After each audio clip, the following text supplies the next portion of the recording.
Social media app Parler is returning to the Apple App Store. It returned last month following its removal earlier this year. Parler was booted off both Apple and Google's app marketplaces over what those companies said Parler didn't take steps to remove harmful content in the wake of the Capitol riots. The app briefly went dark when Amazon's cloud computing business pulled its services as well. My next guest was named the CEO of Parler last month. The same day, the platform returned to the App Store. And joining us right now is the new CEO of Parler, George Farmer. George, it's great to have you this morning. Welcome. Thanks very much for being here. Thank you, Maria. So let's talk about how Parler has changed first, George. When you were booted off the Apple and Google sites, tell me what you did to get the website back online. What changes did you make, George? Well, we had two various areas that we attacked when we were down in the wilderness, as we described it. The first was a technological rebuild. So we've conducted a full technological rebuild of the entire app. That includes both the back end and the front end of the app. So everything that you're using now in terms of engagement with the site is completely new. The second area that we really focused on was negotiations to get back on the App Store with Apple. And that basically was a very productive discussion we had with them over the course of several months. And we were able to change things which made it basically playable with them. So we improved our moderation features. We've used new moderation policy searches when you post stuff on Parler. And that basically helped us to discuss with them how we were going to be able to get back on the App Store. And as I say, the technological rebuild, both the front end and the back end were both rebuilt, which is a very difficult process to undertake in such a short amount of time. But we were able to succeed in that. It sure is. Congratulations on that. But George, you know, you had 20 million users before you were taken down, and then the company goes dark. It was a real example and realistic outcome that showed how closely Parler is to needing these firms, whether it be the Apple App Store, Amazon. Is there anything that you can do to create more resiliency so that you're not so reliant on these social media giants who pretty much got together, colluded against you? Yeah, I mean, it was an incredible 24 hours earlier this year when we witnessed the collusion. Yes, I mean, absolutely, and that's part of the problem. Part of the problem is that so many of the vendors that are used by technology firms are based in California and based in kind of woke corporate California, and that really makes it very difficult to work if you're a free speech-minded platform, which is exactly what we are. That problem becomes even more of a problem when you try to use, it's not just the front end that you're looking at, it's not just databases and clouds, it's also things like payment processing, it's things like advertising networks. The whole technological infrastructure is based in woke corporate America, and that makes it very difficult if you're a free speech-oriented platform. We have taken a lot of steps to reinforce our platform and to move away from being focused or using any third-party providers which ideologically might disagree with us being a free speech-minded platform. And that was a very difficult process, and that remains a very difficult process. It's not easy to try and use basically everything in-house or build it from scratch, which is exactly what we've done. There is a real difficulty here across America. All firms which are using these platforms could get deplatformed at any point if they think that your ideological alignment doesn't align with theirs, and that's a terrifying thought, because at any point you could just be switched off. So we've taken a lot of steps to reinforce that, and other firms should also think about doing the same. And George, how will you ensure that you will continue with free speech unabated? I mean, people were very concerned because over the last year, we've seen social media decide that they are the arbiters of truth. Facebook talking with, Anthony Fauci about what to print and what not to print regarding the origins of COVID. You can go back to the Russia hoax. The things that were censored were actually true. So what can you do to ensure that users know that you are are going to be married to the truth. You are going to be ensuring that you have this free speech as the number one priority here at Parler.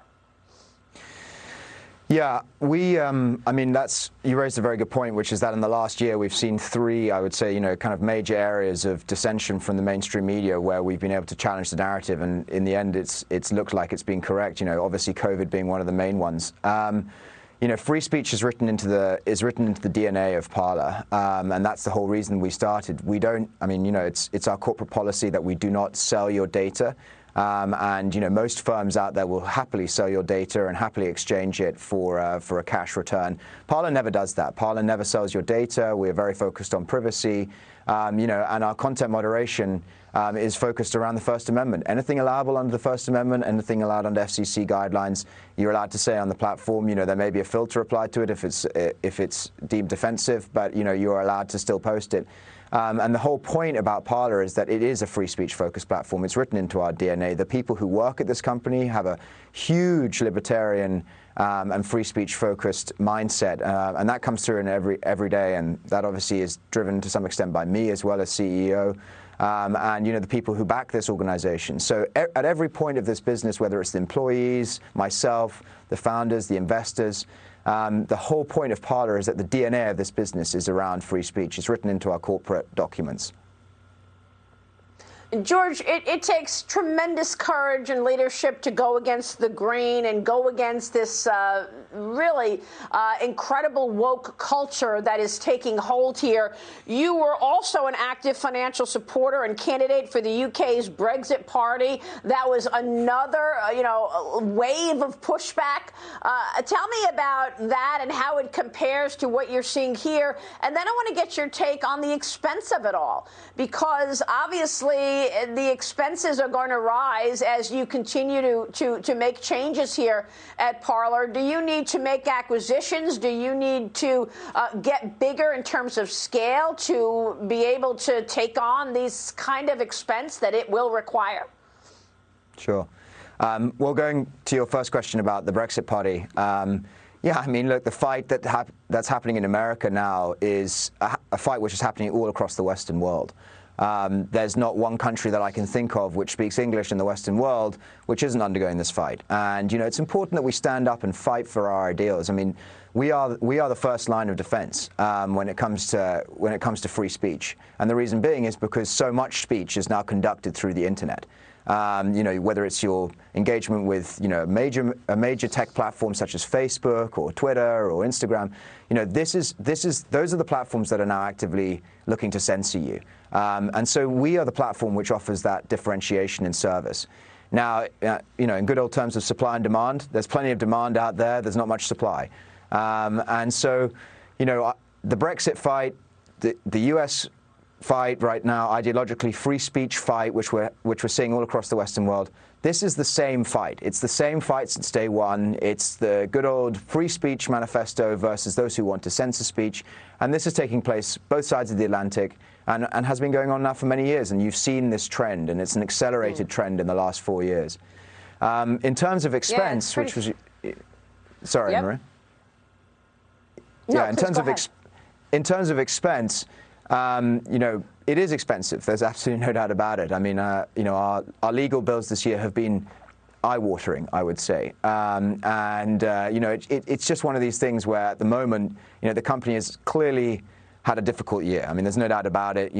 We spent several months in the wilderness. There was a lot of infrastructure rebuild which we conducted. There was a huge amount of restructuring corporate-wise we needed to do, which has now been done. Yeah. And that was very painful. We're hoping, obviously, from here we can build out monetization revenue, and we can build out, ways to make this platform profitable and ways to engage with our user base more. And that will alleviate the cost burden which has been placed on us this year because of all the legal shenanigans that we've had to go through. George, real quick before you go, on the regulatory front, today we see that a federal judge throws out the FTC antitrust suit against Facebook. Your thoughts on what's to come on the regulatory front for social media? Yeah, I mean, that's a great question, and that's a very difficult one to answer. I mean, there are numerous suits going on right now across the board against Facebook, Twitter, and other social media companies. That is the coalface of the litigation, basically, the legislation side of things. It's very, very important right now that we engage with these monopolistic companies out there, which basically control thought. And there are numerous suits which are going on. Some are more interesting than others. A lot of antitrust legislation is coming to play, and that's going to be an area that we really need to fight them on. We are involved in various pieces of litigation as well, just to be clear. George, we will be watching the developments. Thanks very much for joining us today, and congratulations on the job and getting Parler back online. George Farmer joining us is the CEO of Parler. Thank you, sir. We'll see you soon. Thank you, Maria.